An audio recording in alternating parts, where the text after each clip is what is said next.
अस्सलामुअलैकुम वीवर्स, आज मेरे पास है कम्बीवेयर 400 mg कैप्सूल जिसकी कंपोजिशन में बिडोसोनाइड और फॉर्मिटिरोल फ्यूमेरेट शामिल किया गया है।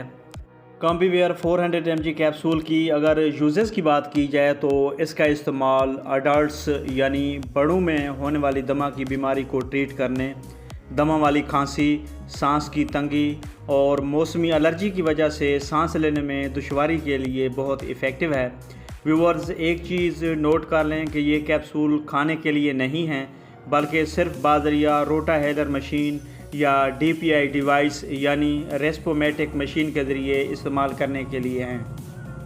व्यूअर्स, कोई भी मेडिसिन इस्तेमाल करने से पहले डॉक्टर से ज़रूर मशवरा कर लेना चाहिए। तो व्यूअर्स, ये थी मुख्तसर सी इन्फॉर्मेशन जो कम्बीवेयर 400 mg कैप्सूल के बारे में थी। अगर मेरी ये इन्फॉर्मेशन आपको अच्छी लगी तो मेरी वीडियो को लाइक कीजिएगा, शेयर कीजिएगा।